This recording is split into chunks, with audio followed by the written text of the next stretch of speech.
Greetings and salutations, Focus Up family. Welcome to the May 2nd, 2026 installment of the Focus Up Show. We thank you for tuning in with us live every Saturday morning at 9 a.m. on YouTube and various other platforms, catching up with us on replay. And we ask that you click that like, that subscribe, that bell, and share to support and maintain your weekly Focus Up fix. I am Mr. Nice Guy, nice as in the word saint, spelled backwards. And today, my co-host, our brother, Afro Agnostics, star of those Afro Agnostic videos and co-star of Objective Deconstruction, which we will have today at 10:30 a.m. after this show. And we're going to cover some conspiracy theories on that. So we're going to objectively deconstruct some of those things. Too bad we don't have a Student X, the champion of many conspiracies, to speak on it. But he's taking care of some business. So, we'll get him back next week. And then I got Mr. Floyd X, the boss man, star of Street Focus on Sundays at 6:30 p.m. Or is it 6 p.m. or 6:30? 6 o'clock. 6 o'clock. I don't know why I came up with a 30. That was kind of strange. So, and Brother Walk will be coming on. He's coming on tardy. So we're gonna make sure that we save the Meg stuff for him. I was gonna bring that up like right at the beginning of the show, but we need his input. We don't want his input, but it's gonna be important. We're gonna talk about surviving the Meg. That's exactly that Walk disrespectfulness. But so yeah, we'll address that. And and Brother Walk, co-star of Street Focus on Sundays at 6 p.m. and also star of Sex Talk Walk Thursday at 9 p.m. And then we got infamous El Pooh star Spin That Back Saturdays at 10:30 a.m. No Spin That Back today. It's gonna be Objective Deconstruction. El Pooh is taking care of business. Salute to you, brother. We don't have a First Lady. No First Lady. This would have been a very, very good First Lady episode. So, too bad. No AB. This would have been another good AB episode to speak on this Meg Klay thing. Because what we've really seen is that men are taking this way differently than women. I've spoken to some females, and their algorithm, their feed is a whole lot different than what's going on in guys' feeds. But we'll talk about that later. First thing, what's up with you, brother Afro Agnostics? Oh man, I'm good, man.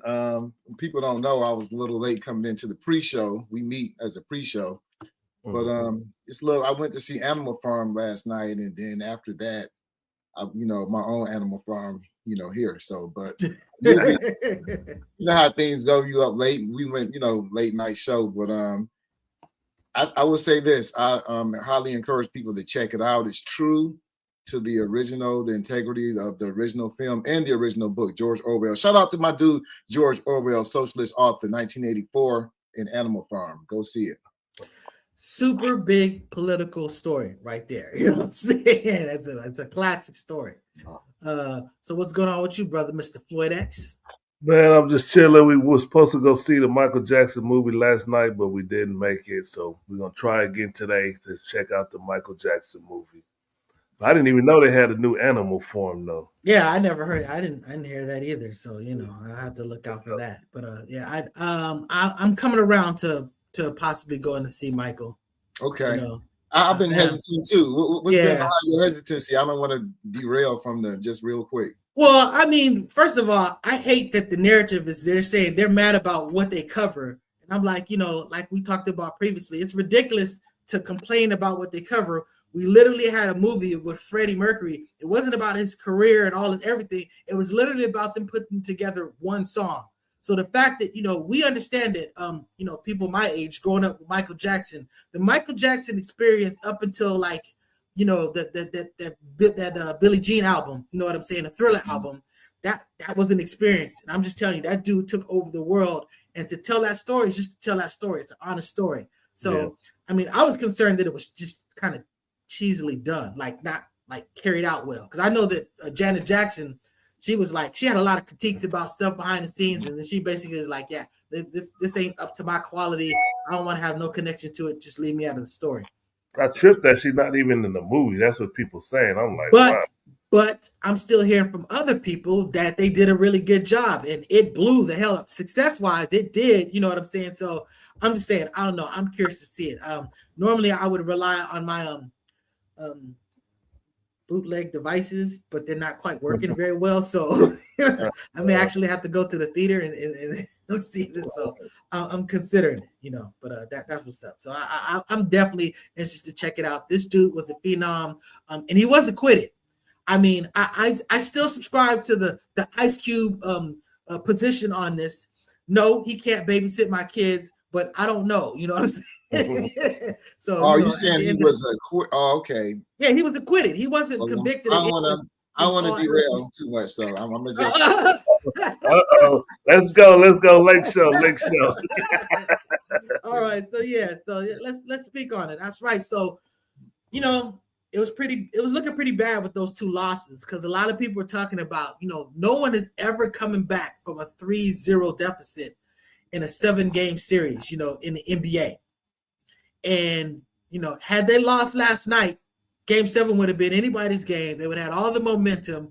And I mean, you know, as Stephen A was saying, you know, Stephen A, I don't have a lot of respect for him outside of sports, but in sports, I have a ton of respect for him. And he said, you know, you're not chasing history. You're potentially chasing the greatest choke job of history. So, you know, salute to the Lakers for handling business. They handled business. I'm glad they won. They needed to win. And it was like, what's taking y'all so long? Why y'all pussyfooting around and BS and get this shit over with already, God damn it.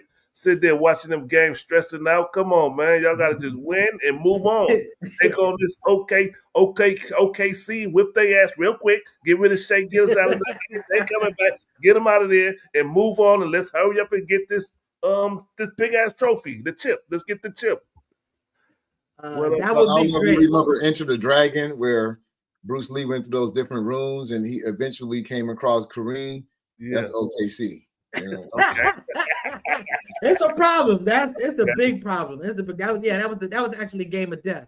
But yeah. Oh yeah, I always get that mixed up. Yeah. Shout out to Big Cuz, and you know, I know we're talking about basketball, and you might feel some type of way with us talking about that. But salute to you, brother. We appreciate your input and everything that you are involved with the show. For real. If it gives them any comfort, we're going to talk about Klay, who used to be on the Warriors.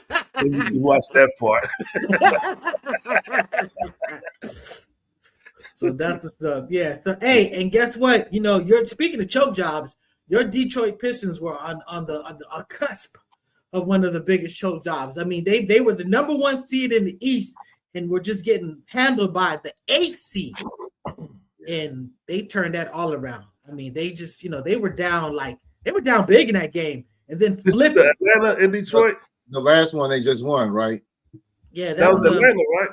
You know what? No, Atlanta was different. Not Atlanta was with New York. That was the biggest. That was a crushing. That was ridiculous. At one point, my homeboy was like, I can't believe the score. I go on the ESPN and literally I screenshotted it. It said 93-36. It was like a mirror inversion of 93. I was just like, I mean, that was a throttling. That was the destruction. Like, you know, it was historic. They won by 51 points. They call that game Area 51. Real disrespectful. But but what happened with the Orlando was the Magic in Detroit, and the Magic was up. They were up. I think they were up by 20-something points in Detroit in an elimination game for Detroit. And Detroit just stacked it up and pulled it out. And I mean, you know, because they got 3, right? Because they had 3. So that was it. So now it's game 7. And it's in Detroit. So now they got to be favored to win it. You know what I'm saying? You know, but so salute to those cats for at least figuring out. I'm like, look, this, you know, as a diehard Lakers fan, I'm rooting against the Celtics. So I need what's up with the hello. I'm just saying whatever needs to be done to stop them needs to be done on the East Coast thing. You know what I'm saying? I didn't think the 76ers had a chance. I didn't think they had a chance, but they came back and they coming back. So it's a fair game now. Oh, well, and a big part of it is that, you know, when Embiid first came back, you know, he wasn't there. Yeah, but now he's like Embiid. They don't have an answer for that. Celtics are in trouble. You know what I'm saying? Yeah. So we'll see how it plays out. You know what I'm saying? But you know, I like how Paul George called him the big fella. I'm like, okay, the big fella. That dude is a monster. He has all the skills that you would want. He's got health issues, but when he's healthy, you know what I'm saying? He's just a beast. He can do it all. He can score anywhere. Great defender, great rebounder, very strong. You know what I'm saying? Everything that you would want in a 5. I just feel like he stays out at the perimeter way too much. You know what I'm saying? Just like, dude, he's a big man. You need to go post up and get them points up top. But a lot of times they do that so that everybody else can attack the basket. So, let me stay out of their way. They got professionals over there scouting and developing and all that other stuff. So, salute to the 76ers. Wow. But so that's what's going on in basketball. That's an important piece of humility that should be applied in other areas and stuff. It is. It's man. I'm telling you, there are times. What do I know? You know what I'm saying? and it's because I'm telling you right now, most of the times I look at like a lot of these decisions and I get upset about like, oh my God, this is so obvious. Why can't? But then you hear things that JJ Redick says, and I'm like, I'm completely confident that he gets it. He knows what needs to be said, but knows what needs to be done. I saw Austin Reeves do something that pissed me the hell off. They showed JJ Redick.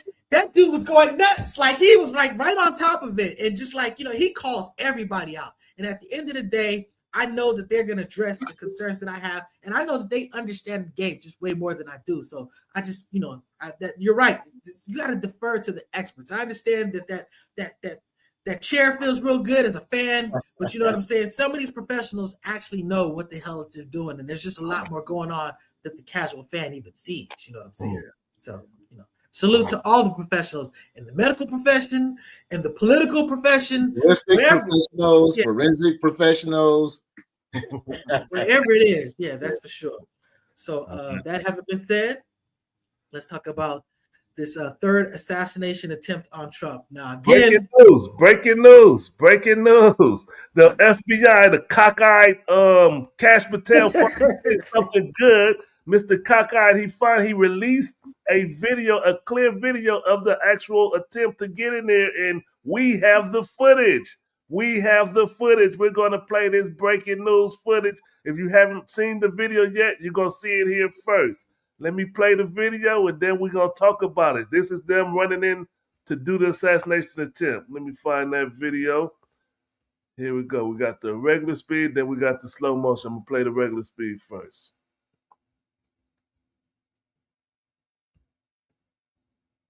Oh, that's the slow motion one.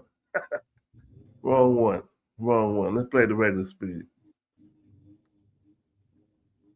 I think it goes, yeah.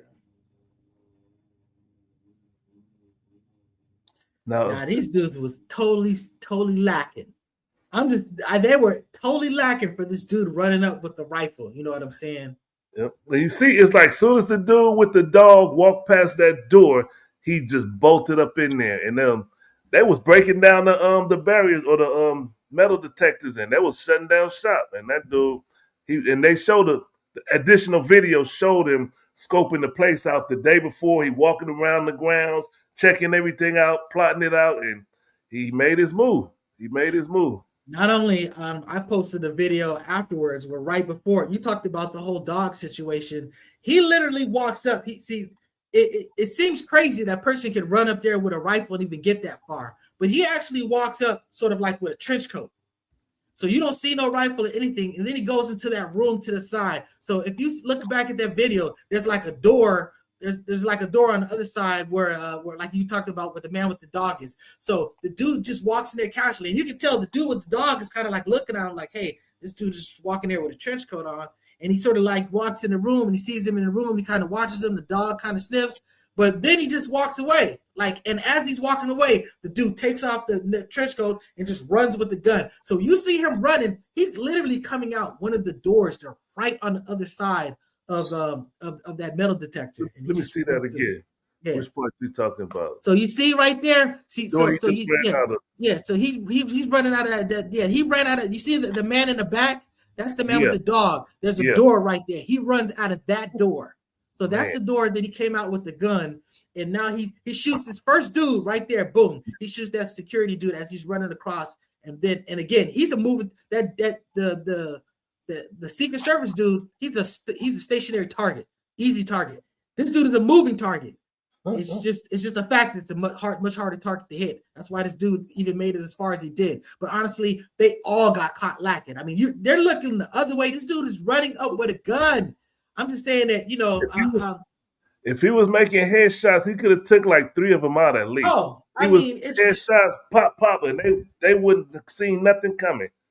But man, honestly, it's embarrassing. I feel like it's the Secret Service, again, they have a hard job. I hate to talk about, you know, people doing their job, especially a dangerous job like that. I understand that my job is nowhere near as dangerous. So shout out to those people that risk their lives in a very dangerous job. But dude, that's the president. You guys have been dropping the ball. You know what I'm saying? As far as these have been some of the most clown attempts, assassinations, you know what I'm saying, that have had like this degree of potential success. You know what I'm saying? So at the end of the day, they have failed. So they technically done their job, but I mean, you got to do better. There's no effing way this dude should be able to run through there and catch all them blacking like that. Their spider senses should be like, the fuck? I mean, he should have got lit up like right then and there. Like he probably shouldn't even made it through the metal detector. And all what's bad about it? Afro, you want to say something about it? What's your take on all that? I just wanted to clarify really quick. That was Cole Allen, that video you showed, right? That was Cole Allen. That was his name? Yeah, attempted to kill the president, right? Okay. I don't know what his name is. I saw that the word on there. I didn't know if that was the person supplying the video. I don't know if that's the person who actually. Yeah, that's him. We kind of confirmed on the video. We see witnesses there. There's a video. There's photos. There's even a manifesto. It's like so simple, shut and dry case. I mean, this guy tried to kill the president. I just can't believe all these conspiracy theories around this. You know, like all this. There's a lot of people that I respected jumped on the train. But my assessment, I'm not like an expert, but I thought the security was relatively good because there were multiple layers of security. That was like the first or some peripheral layer.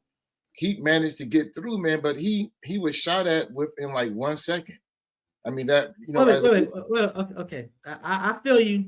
Could you put up the video? Could you put up the video and pause it? Yeah. Pause it. I'm playing a slow motion one. Security on the left, when we're looking at it. Look, they're not even looking. They're not even looking. They're just sitting there, everybody up against that wall. Right here. Right. He's barely past the barricade. Dude done let off 2 shots already. Again, those dudes up against the wall weren't even looking. This dude over here that's sitting there by this case, whatever, not even looking. This dude is running. I don't know about your sensation and stuff like that. I pick up on fast movement. You know what I'm saying? And especially when you're security and something is charging at you, you guys should be like literally reacting to this. I'm just saying it. You're right. That one dude that got shot, he was on point. He did what he best whatever. But everybody else was for the most part caught lacking. And I'm just saying it. You guys need to be looking where the danger potentially. Okay, I agree, but I think they apprehended him within he breached the security barrier for like 3 seconds. I mean, I need to do better. I agree. And then people kind of linking this to the other assassinations, but that was pre-president Trump. I'm sure he had some provided security, but he didn't have the same level as president that the he first had. one. The Butler one, and the one at the at Mar-a-Lago. Yeah, that was both before he was president. That was in September. The other one was prior to September. When you're a candidate, you still get full Secret Service, I believe.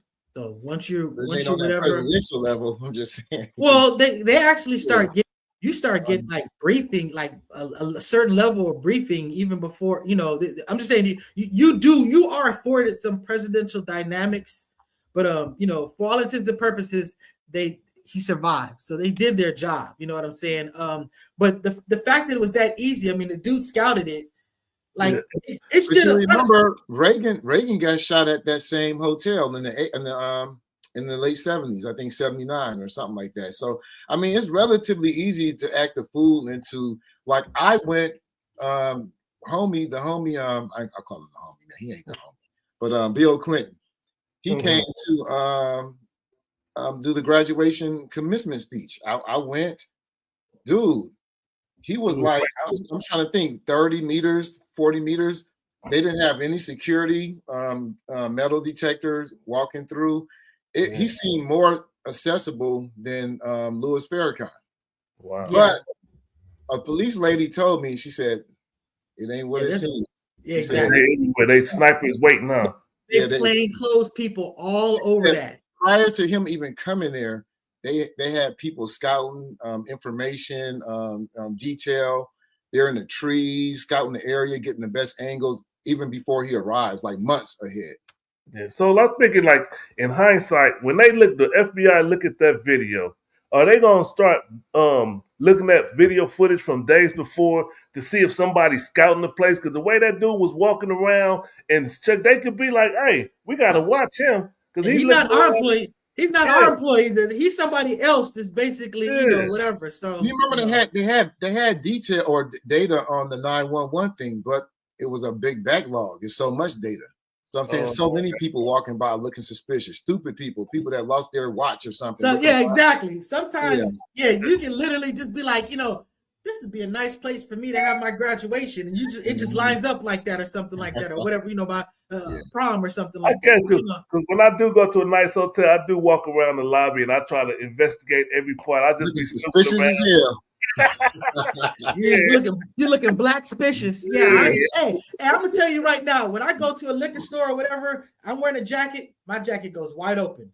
Because I know that that I'm gonna get looked at now. Granted, I'm a lot older, so it's probably not as much of a thing as when I was younger. But I'm like, I don't walk in there with a zipped up, closed up jacket. You know what I'm saying? I always open whatever it feels like outside. As soon as I walk into a store, my jacket is open so you can see it. There's nothing in it. You know what I'm saying? So it's just I'm very mindful of just of stuff like that. So real quick, I know he already had a court date. I'm not sure if that was just a assessment hearing or what that was, but he already had a court date already. That draw that's Kevin Irving Williams. He's a patsy, man. They neurologically programmed him to do this. They knew he would arrive at the time.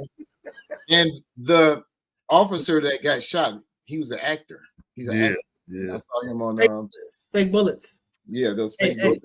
Hey, but the thing about it is this dude lived. Yeah. Yep. I mean, honestly, he should have got Pulp Fiction the second. I'm like absolutely amazed that they captured this dude alive. You know what I'm saying? Now he was very light skinned, but still, I'm just saying it was pretty amazing that that he's he got the light skin privilege still. Huh? Hey, you got to understand the darkness of your skin draws out more bullets out of your gun, so it's really not the wow. Magnetism. Damn. So he was lucky. He didn't get not one shot, not one scratch. They got him like as far as I seen him with sitting with his shirt off, he wasn't like just in a puddle of his own blood or leaking or anything like that. Now, maybe there was something, but I'm just saying you would think. I mean, I saw literally a video of someone shooting a deer with like a 50 cal, and trust me, that was like, that was real quick though. What do y'all think about that manifesto?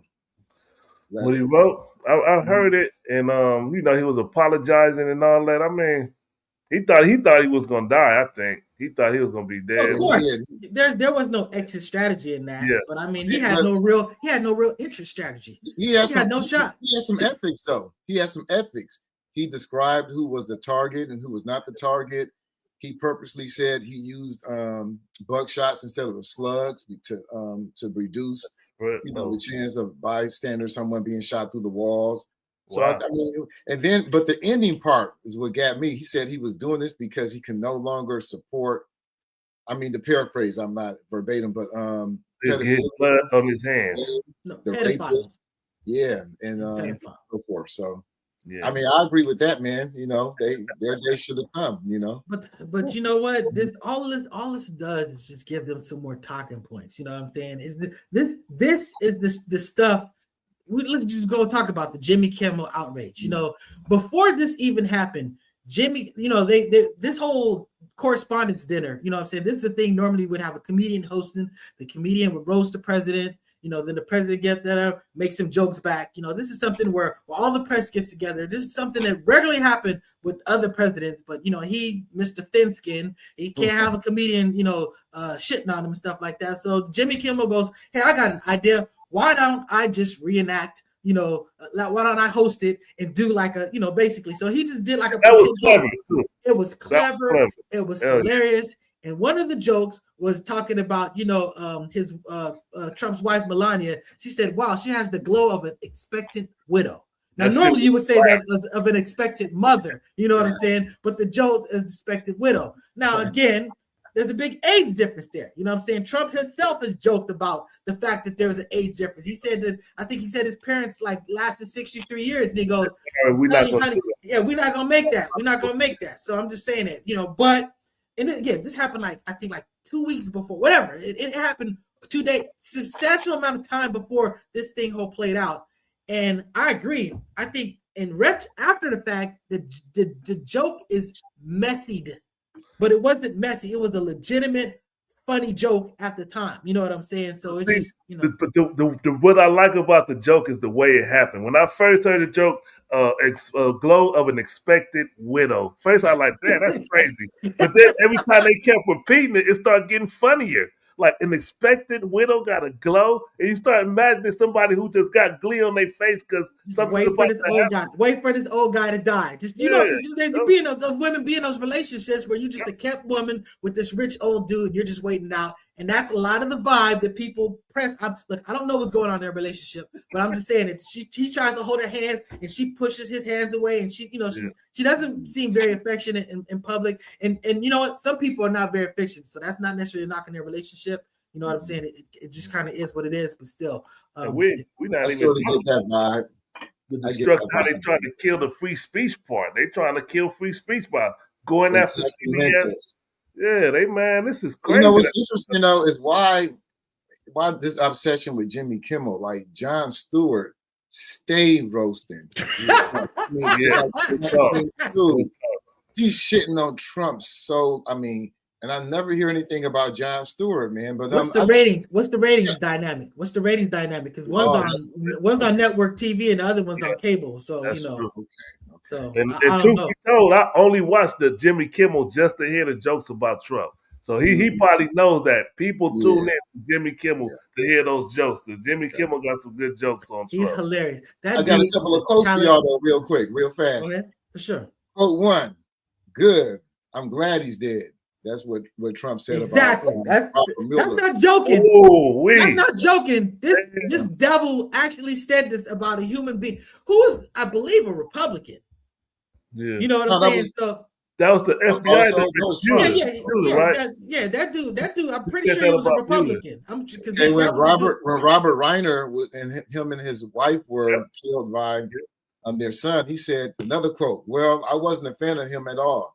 He was a deranged person suffering from Trump deranged syndrome. So this is what he said in response to this family tragedy. So this whole notion Nancy Pelosi's husband and disabled people, come on, man, get out of here. But you're offended, and then some of his followers and supporters, they don't equate that to what they call cancel culture for some reason. They all for First Amendment, free speech, but then this is legitimate. His wife called for this dude to be fired. It's crazy. Jokes explicitly, directly. And another interesting thing that 94, someone did a tally analysis. 84% of the people Trump referred to as low IQ were Black women. I saw that. Think about that. Crazy, right? Yeah, it's the same with Brother Walk, but I'll let him speak for himself when he comes on the show. But so let's talk about VladTV Plantation Revolt. Now we did a whole show why you shouldn't use that term, but go ahead, explain this. The Plantation. All right, there's a Plantation Revolt going on at VladTV. You ever wonder why you at your job and your job tell you don't explain your salary or your hourly pay with your coworkers because it's gonna cause a revolt, and that's what happened. Vlad went on an interview talking about his interview with what's that little white dude or the Mexican dude name? Damn, what's his name? Pedro. 6ix9ine. Tekashi 6ix9ine. So he did an interview with Tekashi 6ix9ine. Probably gave him $100,000. I think it was $100,000. According to DJ Academics. And then when Boosie got wind of that, Boosie oh, wait a minute. I'm only getting $25,000. You got to give me more, dog. Come on, dog. You got to give me more, dog. That's my Boosie mock invitation.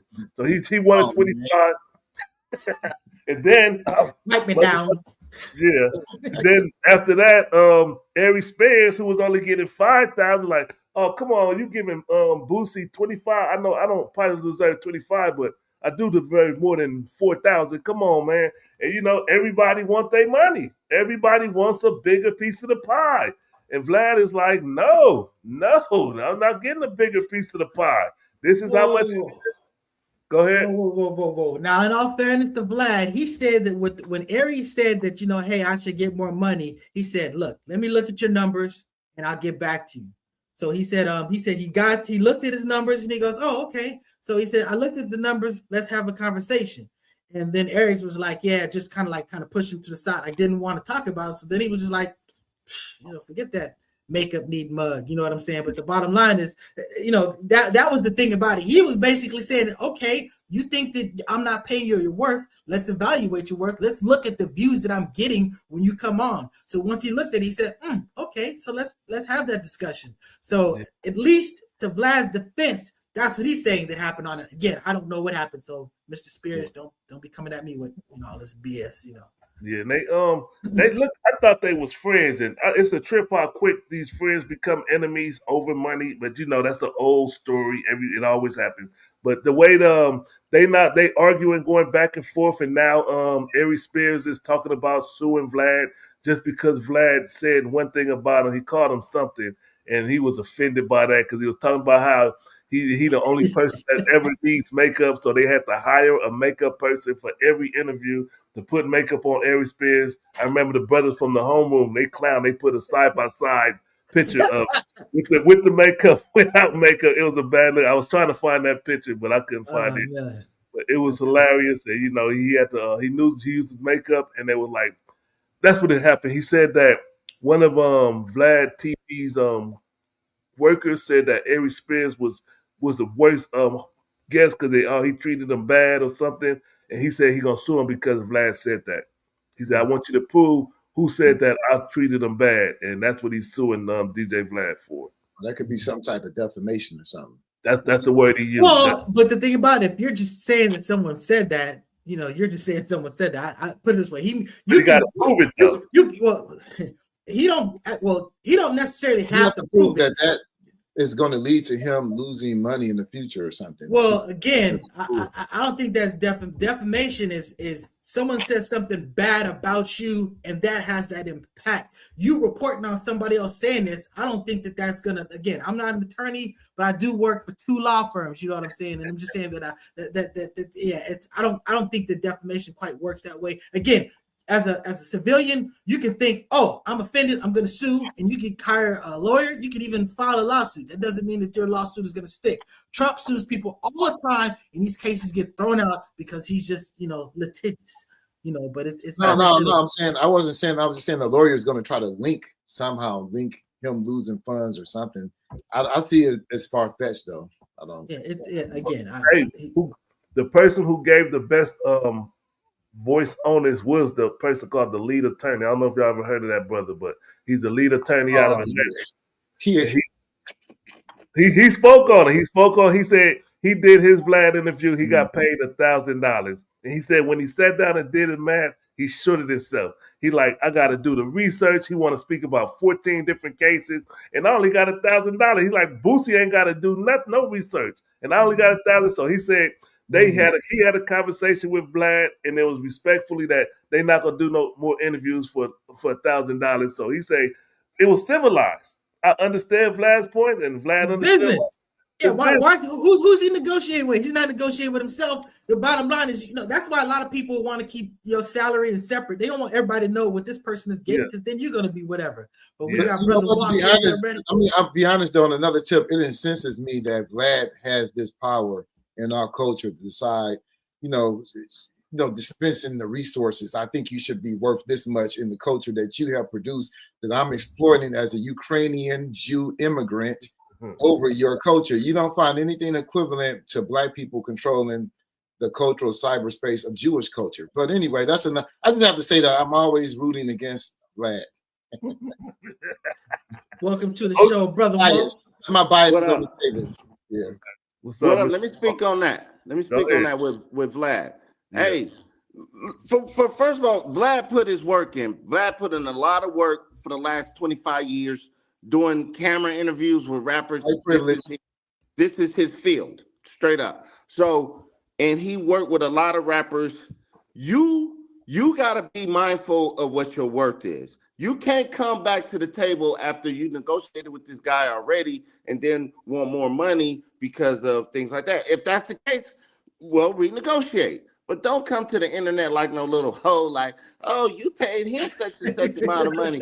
Oh, what about me? Nah, nigga, you getting what you get. Take your little raggedy ass 5,000 and run along. Ari Spears, I really see they fuck up when they was calling Vlad their friend and all this stuff. Like that, Vlad is a businessman. Just because y'all talk and all that shit, how many times you been to the house and the cookhouse and met his family and all that? You know what I'm saying? So I'm on Vlad's side with this. He don't need him no more, so it's time for you to go. That's the business. Man, just like that.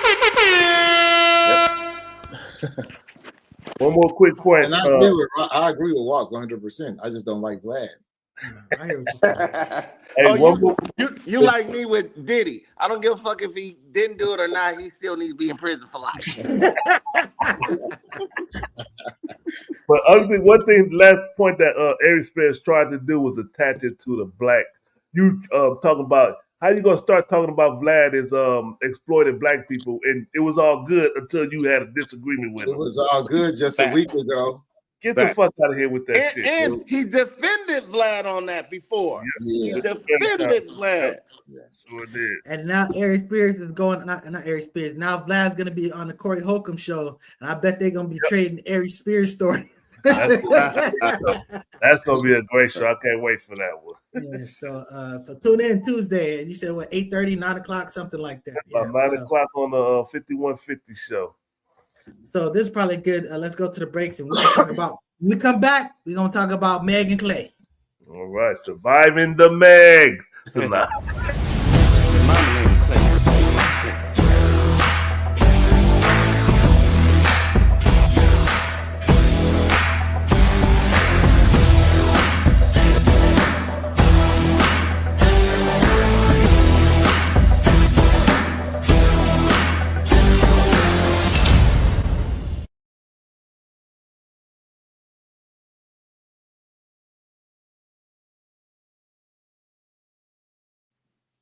I know y'all saw that number. Y'all saw how long that number hung out in the end. I make sure y'all saw it. Y'all call that brother La Brea Trucking for all of your trucking needs, East Coast to West Coast to East Coast, North to South, South to North. Call him. You need something delivered from a state to state, call that brother. He's certified, licensed, all that. Got a fleet of trucks to move whatever you need, move. Call that number.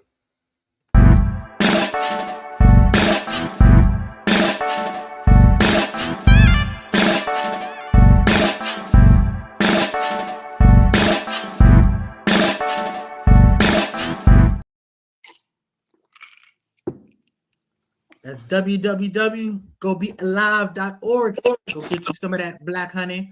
And I will say that I've been having some black honey every day with my what you call it, the English muffins, wheat English muffins. So salute to Sister Nidra. If you want it in person, go to the Petty Vice at Venice or to the Apple City Marketplace, the Crenshaw Mall, and I know that Ava DuVernay is down with the black honey as well. So shout out to Sister Nidra.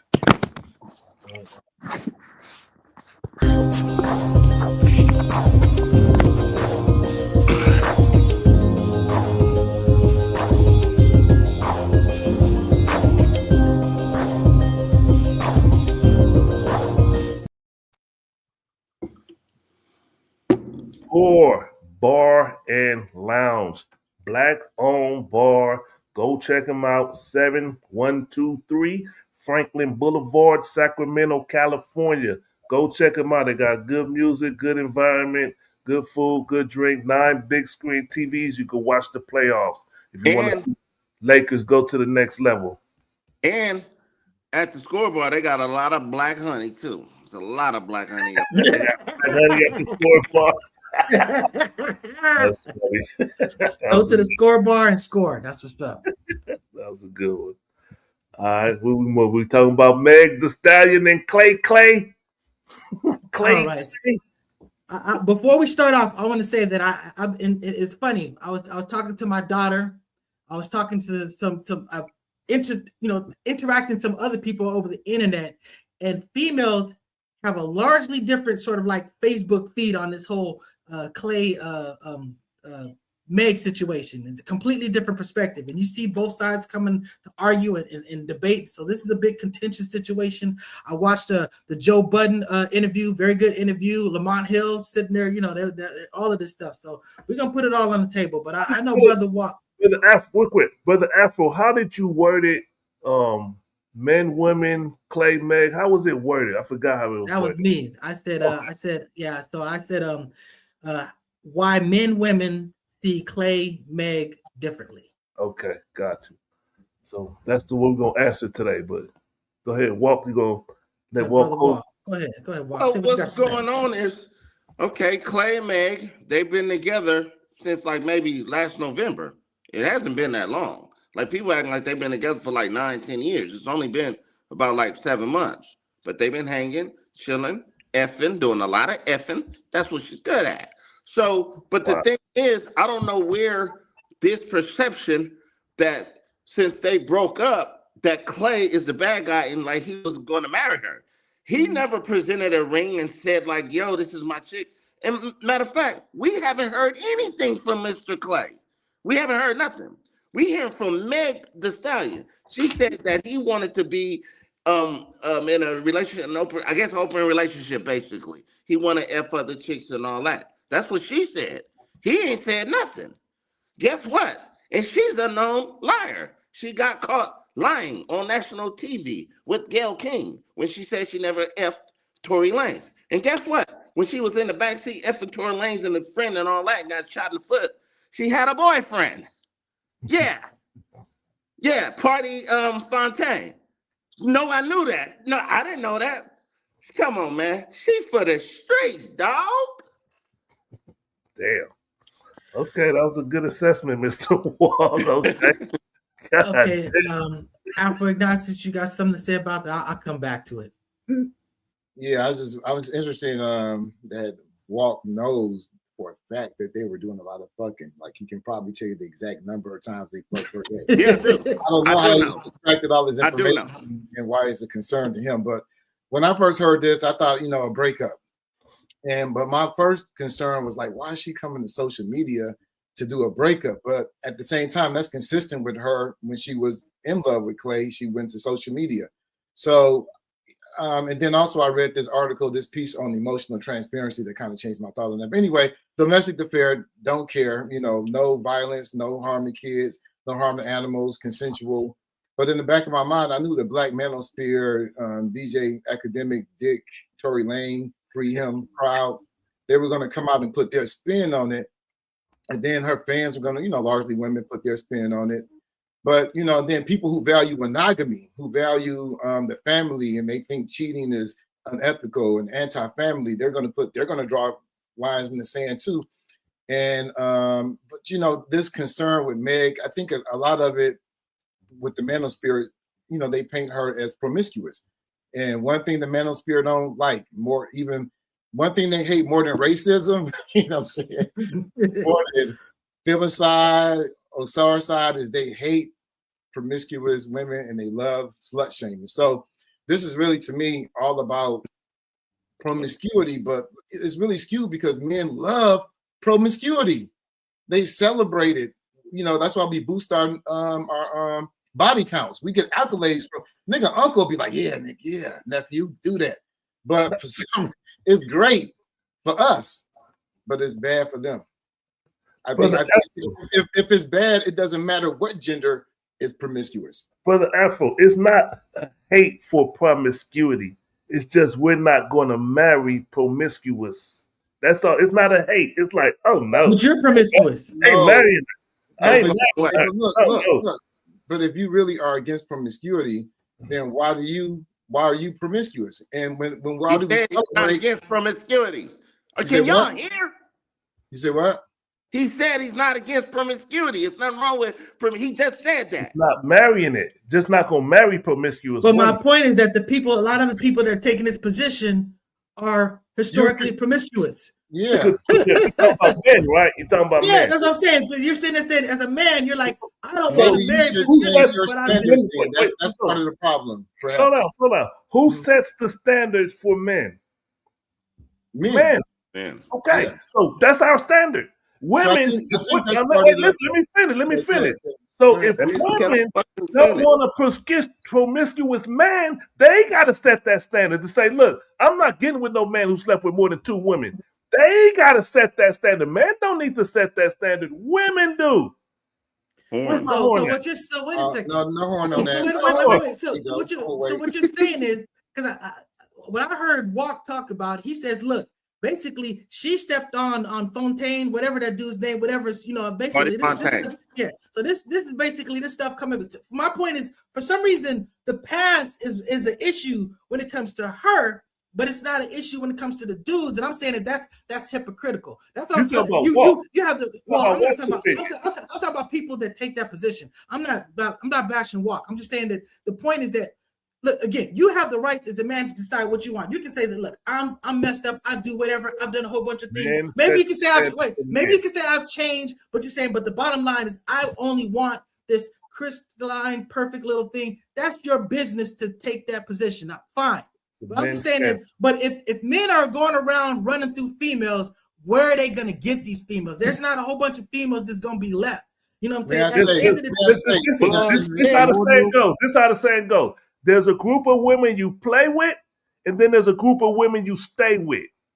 That's what we do. That's what men do. That's what everybody knows. That's what most men do. Everybody know that's what most men do. But they don't stay with them. They don't stay with them. They don't stay with the women I play with.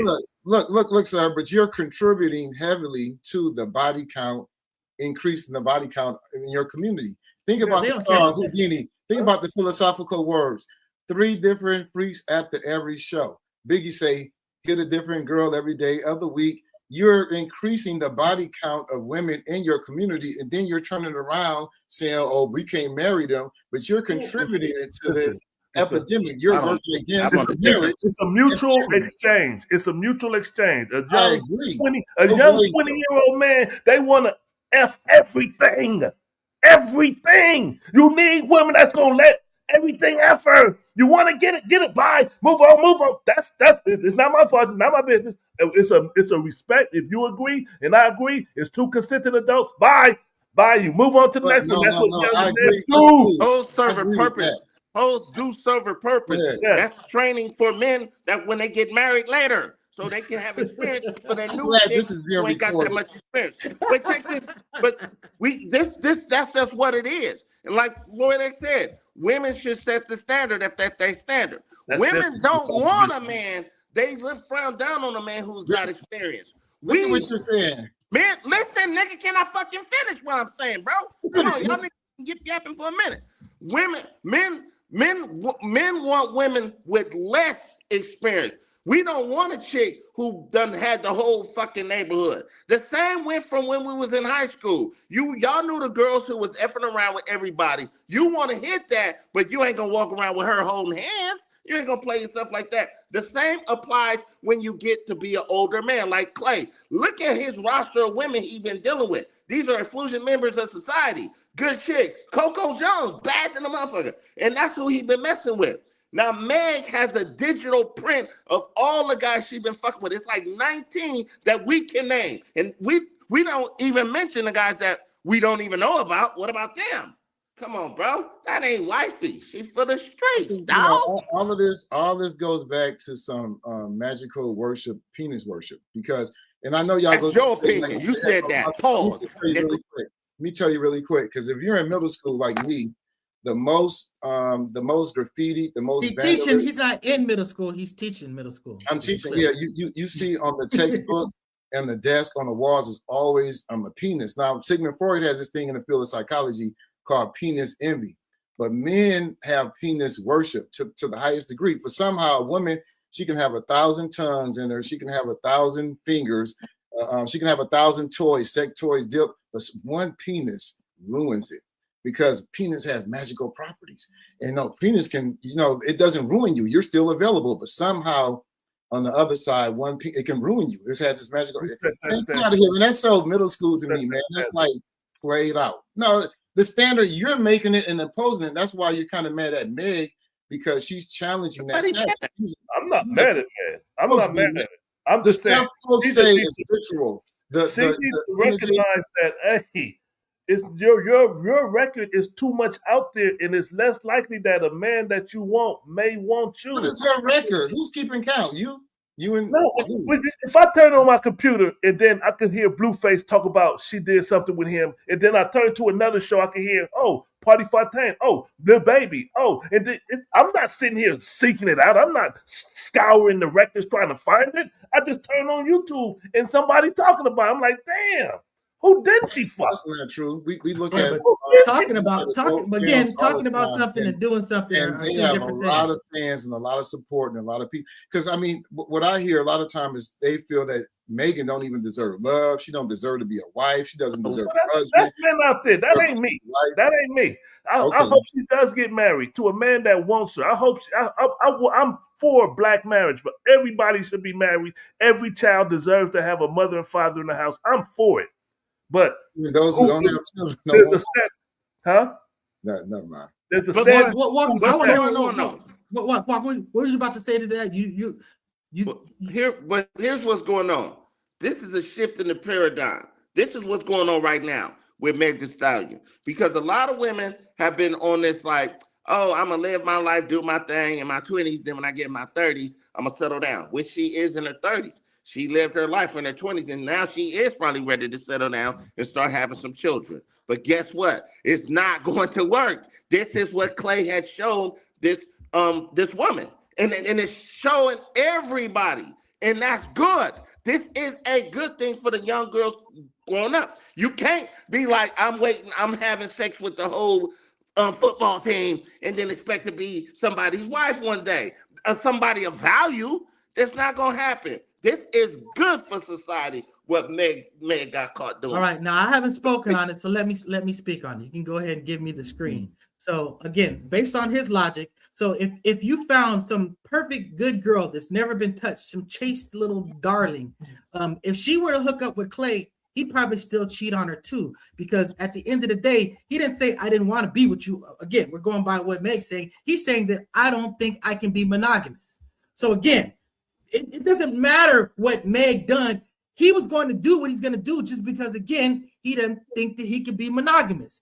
And the issue is this: if he's a grown man, if he decides that I was in this relationship, I don't want to be in it anymore, that's some grown man stuff. He has that right. But if you enter that relationship and you have an understanding that you're supposed to be not stepping out on it, that you're supposed to not be cheating, you know what I'm saying? If you establish those rules and we don't know what's established and you break them, that's wrong. If you bottom line is just saying that, look, I want to seriously consider potentially having a real situation, maybe that with marriage down the line, and then you basically ultimately be like, I don't think that I have the fortitude to be monogamous. Again, that's a person not stepping up to the plate. So you can say whatever you want about what she was doing, but again, in this situation, she was, as far as we know, she was doing everything right. She wasn't stepping out. She was basically being some wifey stuff. She was interacting with the parents. I'm just saying that she was doing all the keeper stuff. I don't believe in throwing people away. At the end of the day, it's about what you do now. We need to give incentive for people to do the right thing. If we just basically just cast them away because of what they've done, there's no motivation to get right.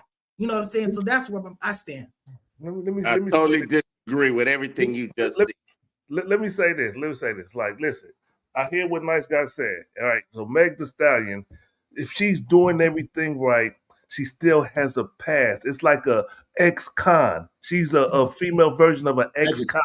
If I was sitting in jail for 10 years for, let's say I committed murder or I robbed somebody, shot him and killed him, I did the time. There's women out there who say, I'm not marrying an ex-con. I don't care how nice he is. Fine. I'm going to have to find a woman who will accept the next kind. I come out with a tattoo tears. I got tattoos on my face, and I need a woman who's going to accept that. I had a past, but I'm a good man now. You knew that, but you knew that, right? He knew that she was an ex-con before he moved in with her. Yeah. So it's women that might sleep with an ex-con, but she ain't marrying an ex-con. They might sleep. Yeah, they might. they might you do it. You hang out, you bring your family and all this stuff around. Like I said, to me, throwing away people is not good strategy because we probably be throwing a whole bunch of people do. Then it seemed like a lot of it. I think Floyd X said that a woman is not really concerned about a man's body count, but a man is concerned about a woman's body count. So a lot of it is linked to a man's insecurities, something that you need to change, and it's not something that they need to necessarily change. I mean, again, I don't think that. Let me say this is the way I say this. Basically, you're saying that promiscuity is good, it's celebrated accolades, except on women, it taints women, it ruins women, it makes women unmarriageable. But it's good and everything else. Women hold women are the ones who are bearing the child and who are the first teachers of our children. You don't want that to be a very promiscuous woman who done had sex with over 19 guys that we can mention. Klay don't want that. Klay went to the best school. His dad was an NBA champion legend, Hall of Famer. He's a future Hall of Famer. Why would he settle down with that? That's insane for women to even think that. Hold real quick. Let me just say, this is what I posted on my Facebook. Old people, we still on Facebook. I said a woman is concerned about a man's future. A man is concerned about a woman's past. That's not an original quote from me, but I've heard it stated. I don't know who to attribute it to, but that's a powerful statement to me, and I believe it bears true. And according to the people on my Facebook, click, like, yep, agree. Hey, there's a $1 billion a year adult online industry, $1 billion a year industry. The biggest patrons are men. Sex workers, $1 billion industry. The biggest patrons are men. Dating. What that got to do with marriage? Nightlife, club. What that got to do with marriage? It's got to do with popularity. It's got to do with a lot of people doing it. These end up being relationships, sir. You have no counter date on that. These end up being about marriage. Marriage has gone down all around. So there's that, but people are together. They live. They support each other. They love each other. So I don't know what the big deal is. I don't know what this. It's because of women like Meg. They feel like, I'm out here in these streets. I can do what I want. I can have sex with who I want. Okay, I'm ready to settle down. No, that's why society wants this. How many people she has sex with in the last 10 years? What's funny is that a lot of this is because of what they say in a song. They've only heard a few songs, you know what I'm saying? So they put these concepts about them. But men been talking all of this stuff about all the women they ran through the whole time. Yeah. Ice Cube, Snoop Dogg, and Ella Cool J. Wait. My point is that they've been talking all this stuff, and they've been with their high school sweetheart the whole time lying. Yeah. All their rhymes been lies. It's not lying. It's an act. They're acting. It's an act. Music is an act. That's my point. But they're judging women by acting, but they're not judging men by acting. No, it's her. Megan Thee Stallion is not acting. She, according to what happened, she really had sex with these people. According it's not an act. So what? Like, how many people? In the last I don't know. Don't care. Exactly. Too many to marry. Too many to marry her. For me, for insecure men. Men. But I mean, you're already married. So I'm insecure. But you're already married. I don't want to get with a woman that slept with a bunch of men. That's my insecurity. Absolutely. It's not her. That's a choice. That's a choice. It is a choice, but it's a choice based on insecurity. It's both of those. It's all those things. It's an insecurity. It's a standard. Am I insecure? I would not sleep with a woman who has sex with Lil Wayne. Is that insecure? I'll just say I'll pass. That's not insecure. So okay. So it's a choice. Let's play like Biggie Smalls. I mean, let's play this. Okay, let's play this game out. Yeah. You have a beautiful, amazing wife that you've been married to all this time, right? Yep. Okay, so what if she told you that, in the past I hooked up with Lil Wayne? Would you get rid of her? Floyd dump that ass. I would have to because she lied to me. Okay, I'm sorry. Okay. I'm saying if that's what you're saying. You never asked. Did she do it to Lil Wayne? No. Yeah, because I normally don't ask people who they mess with. I wouldn't even know. I know my wife's body count. And see, wait. Let's not go there. Let's not go there. Exactly. So if she comes to later, we're gonna have let me know. That's what I'm saying. See, watch this. This is the difference between me and Floyd X. He did the right way. I did it the wrong way. Not saying wrong way, but I have been with women who have been promiscuous. That's just what it is. I never was with a chick who like, oh, I only had sex with 3 guys. To me personally, I never give a fuck about body count because I think they lying anyway. But keep in mind, I've been divorced 3 times. So you know what I'm saying? You see the pattern? This is what Meg is doing. This is why the shift in the paradigm is happening right now. Thank you, Meg. You know how many human beings there are? Do you know how many human beings there are on the planet? How many marriages? How statistically? That's what I'm saying.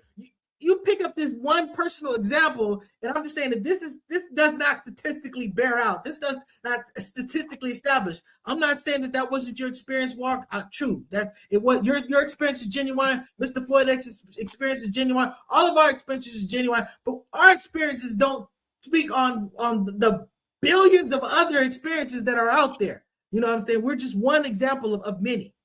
So I'm a great example. My mom and dad, they've been together. They was the only 2 together, and they was together 51 years. See, we getting back to that. That's what's going to start happening slowly but surely. Because these hoes don't know there is no gold at the end of this rainbow. Ain't no gold. You think, Mr. Floyd X? You think you think that we're trending back to that? That's what's going to happen? I think that men are being more selective, and they can't go in that direction because men are like, you know what? Your record is on record, and I'm sorry. And women can do the same thing. Women can do the same thing. That's the beauty of it. It's not excluding women. Women could be like, you know what? You was on camera talking about you eat ass. So if you guys are waiting for the perfect, that's what I'm saying. If you guys are waiting for the perfect people, there's going to be a whole lot less marriages. I'm just saying that. It's just listen, nice guy. Here's the catch. We're older. We already found the perfect person. I said you all. I'm not talking about us. I'm talking about the people. Walk was talking about where people are going. We're talking about the future, and I'm saying that if you think that the future is if the future is going to be holding out for this precious selection, this is going to be a very small resource. So I'm just saying that in itself would actually decrease the likelihood that we're going to see this trend that he's talking about. My sons are already representing that. My sons are like 28, 25. And they're not married. They're being more selective because they know they got options and they are being very picky. That's what they're doing right now. It was this one chick, my son was there. I was like, man, you should marry her. But he has his reasons why not. Wink, wink, man. Well, you know, I mean, people who are really concerned about marriage and family should really study experts who research marriage and family. One of the biggest sugar-free. Sugar. Got it. I was going to say one of the biggest drivers is that women are, you know, one of the drivers is women are having careers now. You know, ever since World War II, when women outside the home, outside of just the kitchen and the bedroom, outside of barefoot and pregnant, actually having jobs, you know, making their own money, that is one of the biggest things that lead to the breakdown of the family. The reason the family was so good and so together before, because the woman was fucking trapped. She couldn't leave. False narrative. Come on, Mr. Floyd X. But Mr. Floyd X. Let me just say, the body count expectation and stuff has changed from generation, has already changed. The baby boomers, the standard for women is way different from what it is now. And this whole body count thing is so amorphous. It's like Quicksilver. Like everyone has their own standard of what is excessive and what's not. It's just stupid. It's, you know, women are not insecure about it. I don't know why men are. All right, Mr. Floyd X, are you saying that in the 60s that women, you know, the women that were in marriages that were basically being supported pre-60s? Yeah, but I'm trying to just give an example. You're telling me that women that were in these relationships where they weren't the primary, they weren't the job, they weren't the earner, they were a housewife. You know what I'm saying? That they didn't have much financial options outside of that marriage. What they didn't have is a vocation to fall back on. They didn't have the rights to credit. They didn't have the rights to purchasing like a home or all these other things. These were real traps as far as, you know, things that they couldn't do. So literally you had less incentive to leave this relationship. You don't think that influenced a lot of people staying together back in those times, in those days? It influences it, but they're not trapped. They have a choice. Well, I understand, but I'm saying, when we talk about, they're not hostages, dude. Put the gun to your head. You have a choice. You have a choice to obey or not obey. But I'm just saying that you still are in the situation. My point is that it was a pressure. I'm saying that now that females, literally children, we talk about welfare babies and stuff. You could be in a household with your parents. You can be living under somebody else's rule, get pregnant, potentially get on welfare, get money, get Section 8. Now you get your own home. You get to decide your own rules. This is an empowerment. It's not a still going to be a broken home because there's not. It is. But the bottom line is two-parent home, so it's still going to be broken. And when back in the day, you was forced to have a fully functioning household. Forced. That was the point. That's the point. I'm saying that's it. Listen, that's what you said. I don't want that horn. Look, all right, listen. Well, I lost my point. Okay, that's like me complaining today, saying, "Man, back in the day, I had to go to work 40 hours a week. I was a slave. I had to go work 40 hours a week. That's ridiculous. And now we got it better, because you as a young man, you went and started your own business. I had to go to work when I could start my own business and be my own man already. She could, back in those days, they had choices to do whatever to get outside the box. They wouldn't let you do. There weren't so many businesses that a female could run back then. But let's do this. I want to briefly get into this this Supreme Court Voters' Right Act, because once set the table for that alphabet Nazis, we can address that. And then we'll end it up because we'll be. I don't know. My mind is going in multiple directions, but this is part of the civil rights legislation that happened in the '60s, the Voters' Right Act of '65. That's what caused the Southern alignment switch. Ever since that time, they've been mad. They've been mad, and they've been trying to gut it and to change it. And in 2008, Black people showed up. 60% of the eligible Black voters showed up and voted, which pretty much matched the white people, and that scared the shit out of them.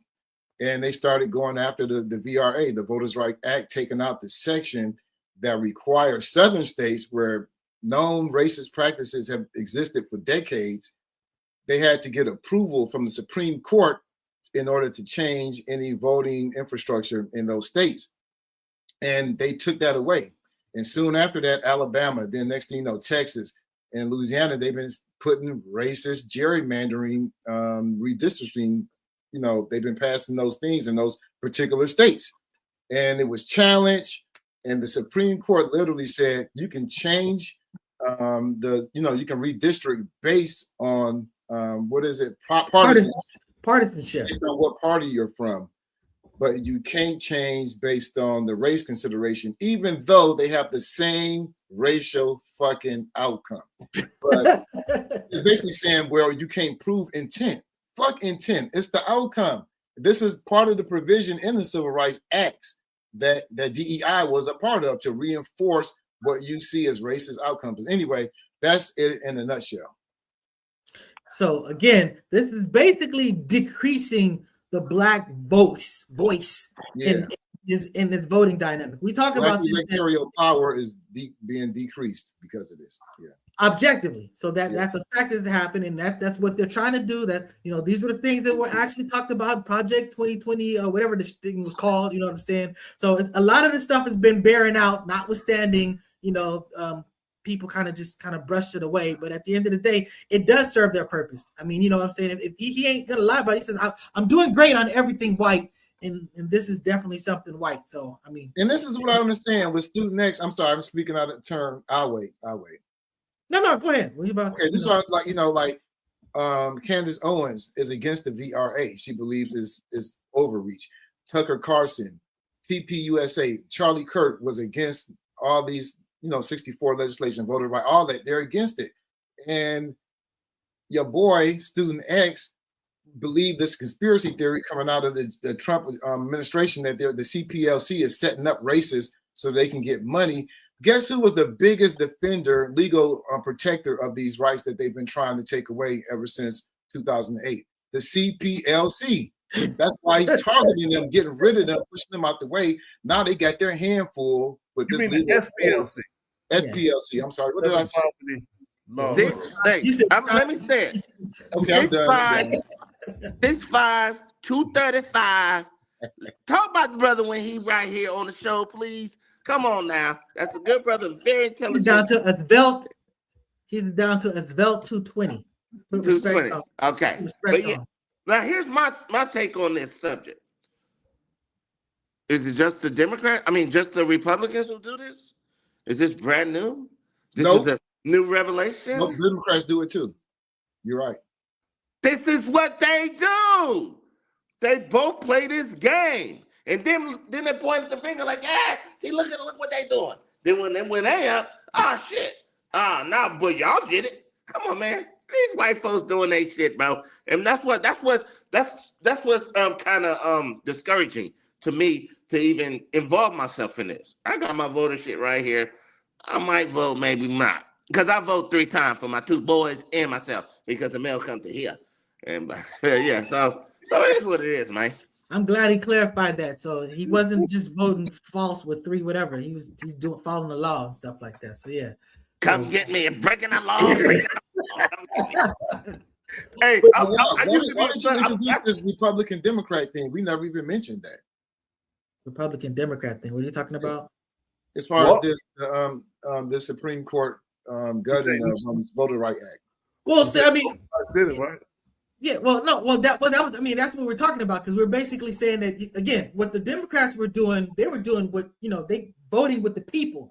These people are talking about just redistricting, just like at the government level, just arbitrarily type of thing. So, it's one thing to have people in government figures just arbitrarily doing this stuff, as opposed to this is what the people are voting for choosing it, as what played out in Virginia. So now what you're going to talk about is we all talked about how the Republicans, they kind of fight dirty, but they get the job done. So now the Democrats are feeling that pressure. They're like, okay, so I guess we're all climbing in the mud.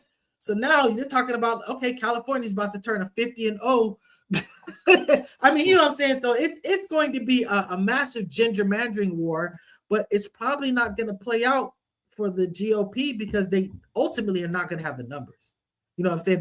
They have the numbers because of how things have been structured and because we're a republic and stuff like that. But they don't have the numbers as far as what the people are going to probably end up voting. At least definitely not, this midterm. And we'll see how it's going to play out in the presidential thing. But at the end of the day, look, I just hope whoever's, I really don't care who's in there as long as they make responsible decisions. And I'm going to call out your decisions, when you make them. That's really where I stand. So, and the regime is running it right now. Go ahead. Walter is right, though. The Democrats have redistrict things too to favor, white Democrats in certain areas, and they've been challenged legally on the basis of violating the VRA too. So, both sides do it, but clearly the Republicans do it way more, and the Democrats haven't gone after the actual legislation itself to weaken it. So that's the big difference. They don't do it equally. That's like Klay. That's like Klay and Meg. I cheat, but I don't cheat as much as you. It makes a difference. Hell yeah, it makes a difference. She didn't cheat. He cheated. I want to play a team that cheats less than a team that cheats more. I have a better chance of winning with the team. I agree with that logic, but again, y'all giving that light-skinned dude a free pass. He's been making bad decisions all around. He left Golden State, left the Lake. He had a chance to go to the Lakers. He went to the Mavericks to play with Luka Doncic, and Luka Doncic got traded to Los Angeles. So the bottom line, that's 3 dumb decisions in a row. Quit giving that light-skinned fool a pass. Anyways, thank you for watching. Like, subscribe. You seen his boat? The Meg, he called it the Meg. Yeah. Anyway, so like, subscribe, share, comment. We appreciate you all. You don't gotta agree with us, but let us know. Let us know what to talk about. Let us know what you got to say.